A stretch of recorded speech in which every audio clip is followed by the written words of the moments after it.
বাংলাদেশের গণতান্ত্রিক ভোটাধিকার প্রতিষ্ঠার লক্ষ্যে আমরা দীর্ঘ 17 বছর রাজপথে আন্দোলন সংগ্রাম করেছি এই ভোটের জন্য, গণতন্ত্রের জন্য।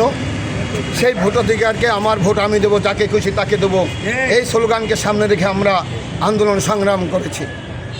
আজকে দীর্ঘ প্রতীক্ষার পরে আজকে তফসিল ঘোষণা হয়েছে।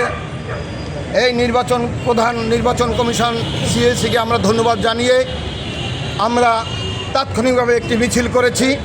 একটি সুষ্ঠু অবাধ বাংলাদেশের ইতিহাসে যেটি স্বর্ণ অলঙ্কারে লেখা থাকবে সেরকম একটি নির্বাচন আগামী 12ই ফেব্রুয়ারি ইনশাআল্লাহ এই সারা বাংলাদেশে নির্বাচনটি অনুষ্ঠিত হবে। এর প্রতীক্ষায় রয়েছে 18 কোটি জনতা।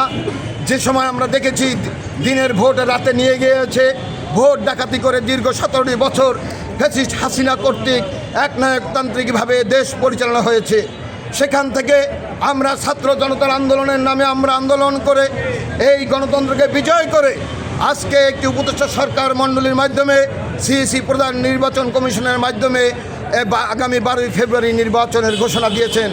আমি বাংলাদেশ জাতীয়তাবাদী দল বিএনপি এবং বরিশাল 5 আসনের সংসদ সদস্য প্রার্থী, দক্ষিণ বাংলার রূপকার এবং বারবার নির্বাচিত সংসদ সদস্য সাবেক মেয়র, তার পক্ষ থেকে আমি এই সিইসিকে অভিনন্দন এবং শুভেচ্ছা জানাচ্ছি এবং তার পাশাপাশি বরিশালবাসীর সকলকে অভিনন্দন জানাচ্ছি। আগামী 12 তারিখের নির্বাচনে ধানের শীষের ভোটের আহ্বান জানিয়ে আমি সবাইকে আগামীতে ভোট কেন্দ্রে এসে একটি সুষ্ঠু ভোট বাংলাদেশের ইতিহাসে যেটা লেখা থাকবে সেই ভোটে অংশগ্রহণ করার জন্য।